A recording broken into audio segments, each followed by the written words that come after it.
Bonjour à vous, je suis très heureux de vous faire cette vidéo, c'est pour ça que j'ai sorti une belle petite chemise pour vous présenter mon premier livre, sorti de mon premier livre dans ma maison d'édition, Soignants suspendus, citoyens d'avant-garde, sous-titré Fractal et chaos d'une société nouvelle. Alors, premier livre, on pourrait dire, bah oui, mais il y a eu un guide naturopathique sorti il y a quelque temps, au mois d'avril, en compagnie du docteur Isor Lamoureux, mais bon, il n'y a pas vraiment d'écriture à part pour les notes de première page et d'intention.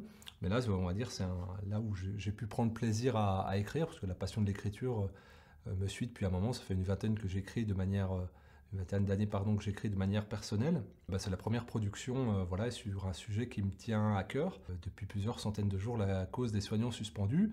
Mais en fait, ça concerne pas que les soignants suspendus, c'est vraiment 3 années de retour sur cette crise, avec un regard fractalaire sur les suspendus et des prospectives pour l'ensemble des citoyens. C'est pour ça que j'ai mis citoyens d'avant-garde. Donc je vais vous présenter en quelques mots ce livre et puis l'intention qu'il y a derrière. Bah, évidemment, il fait suite à mon film qui est encore en salle au cinéma, Suspendu, des soignants entre deux mondes. On en a plus de 150 projections, plus de 15 000 spectateurs. Voilà, il se diffuse encore partout dans plusieurs pays. Et pendant on va dire le parcours de ce film partout dans le pays, j'ai fait des milliers de kilomètres, j'ai rencontré beaucoup de gens, beaucoup de soignants, beaucoup de gens interpellés du grand public.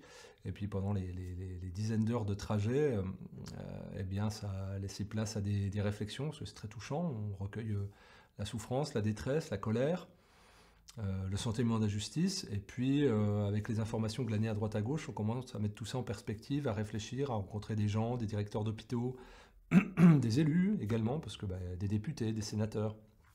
Puis on commence à voir que tout ça, ça a la place que ça doit être. C'est-à-dire non pas de l'incompétence, non pas de l'incohérence, mais que ça appartient à un grand projet, notre projet, on va dire de déconstruire et puis de faire un citoyen avec des bons points, des mauvais points, une identité numérique qui sera activable, désactivable, et puis en pouvant être un citoyen de première, deuxième, troisième catégorie. C'est pour ça que je vous disais que ce livre concerne tout le monde, parce qu'ils sont d'avant-garde, ces citoyens, comme le titre l'indique. Une avant-garde qui a résisté, on va dire, au chantage, du chantage au corps et du chantage financier, mais aussi une avant-garde de ce que ça pourrait être pour le citoyen de demain. On parle de monnaie numérique, comme Christine Lagarde l'évoque pour octobre-novembre 2023. On parle de passe carbone. Donc en gros, à chaque fois, des objets numériques avec des bons points. Puis si on dépasse, on n'est pas un bon citoyen. Si on reste dans les clous, on est un bon citoyen. On a le droit de consommer, de se déplacer, comme avec un pass sanitaire. Donc évidemment, tout ça, ça s'inscrit dans un plan politique global qui n'est pas anecdotique. Et donc, si on ne s'intéresse pas au sort des soignants suspendus, à tout ce qui a tourné autour, d'un point de vue politique, syndical, médiatique ou de l'ingénierie sociale, on pourrait avoir des surprises en tant que citoyen. Et ce livre a pour ambition de faire un état des lieux des 3 dernières années, mais également de décortiquer le sort des soignants suspendus, de dire le droit est tombé, les politiques sont tombés, les syndicats sont tombés, les médias sont tombés, et que les suspendus sont restés seuls face à leur conscience, face à leur choix, face à leur morale, face à leurs valeurs, face à leur foi, qui leur a dit je suis prêt dans ce monde matériel à tout perdre d'un point de vue matériel, mais pour ne pas me parjurer. Je pense que l'ensemble des citoyens de beaucoup de pays, mais on va parler de la France, est convoqué à exercer un choix vis-à-vis de sa conscience, et ce livre, c'est pour ça. C'est un guide, on va dire, qui fait office à la fois d'archives de ce qui s'est passé. Donc j'ai essayé de faire une synthèse. C'est un peu déstabilisant en réécrivant, quand on réécrit des mots comme couvre-feu ou confinement, ça brasse, parce qu'on a tous vécu des émotions très dures. Et puis c'est de voir à quel endroit du droit ça a été bafoué, comment les politiques ont un peu bricolé, comment les médias ont masqué, comment ils ont hyper amplifié certaines choses, et puis comment il n'y a pas eu de défense au niveau global, et puis que c'est la peur et la terreur qui a régné, et puis du coup de faire une vision sociologique et anthropologique, quand bien même c'est pas ma spécialité, mais je m'intéresse à bien d'autres sujets, pour dire qu'en fait nous sommes, pour moi, dans un rituel à ciel ouvert depuis 3 ans, et qu'en définitive il n'y a pas un mais 2 rituels. C'est-à-dire un rituel que j'ai appelé sombre, pour résumer, un rituel plus lumineux. Donc le rituel sombre, c'est de passer par le rite du pass ou de l'injection pour être agrégé à un groupe dominant qui aura des droits, des privilèges matériels, mais qui va peut-être y perdre sa substance et son âme. Et puis un autre rituel qui serait lumineux, qui serait moins matériel, moins matérialiste, et puis on serait plus connecté à sa foi, à ses valeurs, à sa morale, pour s'agréger à un autre groupe minoritaire, mais qui va plus être basé sur l'humain, le lien.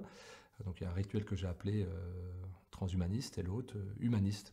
Donc évidemment ça renvoie aux travaux de l'anthropologue Armand von Gennep, donc je me suis appuyé là-dessus pour décortiquer cette troisième partie du livre. Alors il n'y a pas de chapitrage, hein, c'est un texte brut, hein, plutôt écrit sous forme de manifeste, de pamphlet, des parties lyriques un peu poétiques qui viennent aérer le propos et amener de la subjectivité, parce qu'évidemment c'est un point de vue singulier, c'est une lecture du vivant et une proposition de réflexion pour qu'on se positionne, dire non, je suis pas fou, et il y a quelque chose qui me domine, et il y a quelque chose quelque part qui me transcende, mais que je ne sais pas identifier. Donc j'ai essayé de faire le point par rapport à ça et de dire que ben, oui, on est tous convoqués à exercer un choix avec notre conscience, soit l'hypermatérialisme transhumain, soit on va dire une forme d'humanisme agrégé à des groupes avec d'autres valeurs comme le partage, la compréhension, et puis réfléchir sur les besoins, puis le respect du vivant. Et pour moi, il n'y a absolument rien de mieux que la cause des soignants suspendus, le sort des soignants suspendus. C'est pour ça que j'ai appelé ça fractal et chaos d'une société nouvelle. Le monde d'avant n'existera plus, d'ailleurs plus personne n'utilise cette expression. Mais il y a deux branches, deux mondes nouveaux qui s'offrent. On peut faire un clin d'œil à Philippe Guimand d'ailleurs par rapport à ça. Donc quelque chose qui soit uniquement basé sur la technologie, une emprise sur le corps, une biopolitique, comme on pourrait dire, avec, on va dire, des injonctions, des injections, des passes, des droits qui sont activés, désactivés, puis une autre forme de société, on va dire, plus réjouissante, plus joyeuse et basée sur l'humain. Pour remettre ce propos en lumière, j'ai toujours travaillé avec la même équipe, donc Geneviève qui a fait une super couverture avec un papier particulier, que vous pouvez voir, les papiers Reeves. À l'intérieur, j'ai aussi mis du papier crème, et puis en fait, on a pris une typo du XVIIe siècle. On a mis ce qu'on appelle un frontispice avec Sandy du XVIe siècle, que je me suis procuré auprès de la Bibliothèque nationale de France. Voilà, j'ai mis une citation de Victor Hugo aussi, byzantin, comme moi. Donc voilà, moi j'habitais tout près de la place Victor Hugo, que j'habitais Besançon. Donc c'était dire que à chaque époque, ses problèmes et qu'on tourne autour. Et puis voilà, différentes allusions aux manifestes qui se vendaient sous le manteau à l'époque, avec notamment, on va dire, une pagination entre parenthèses, et puis des petits détails qui vous feront sourire au privilège du roi. Bah là, non, évidemment, le roi Macron, on va pas l'honorer, on va plutôt honorer le peuple. Donc voilà, je vous laisse le soin de découvrir cela. Ce livre, il est en partenariat encore avec le syndicat Liberté Santé, à qui je reverse l'ensemble de mes droits d'auteur.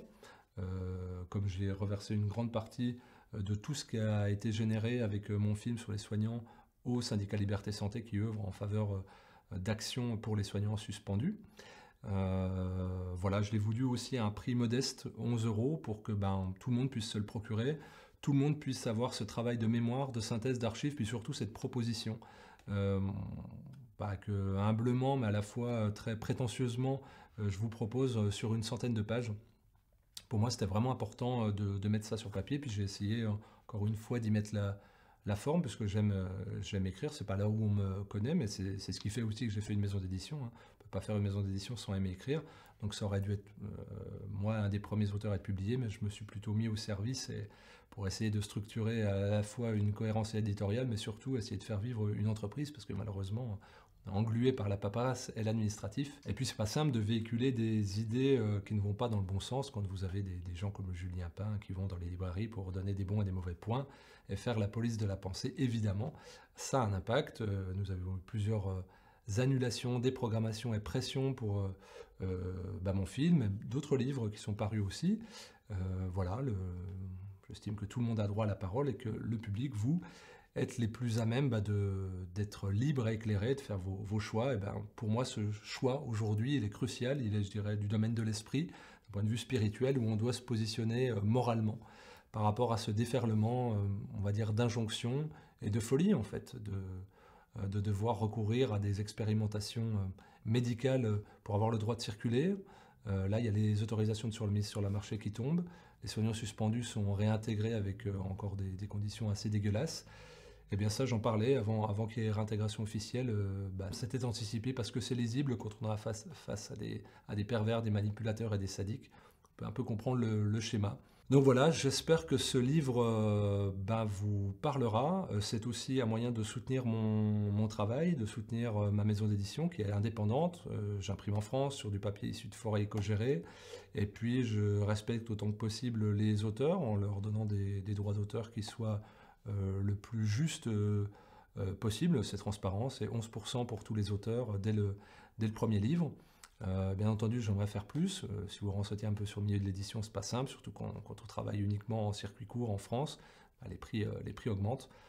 Donc voilà, merci de prendre le temps de vous intéresser à ce livre et puis de me faire un retour s'il vous parle pour qu'on puisse faire avancer ce débat et puis de se retrouver autour de ce choix de société. Et j'espère que ce livre vous donnera les armes et les clés de compréhension pour pouvoir œuvrer. Merci à vous et à bientôt.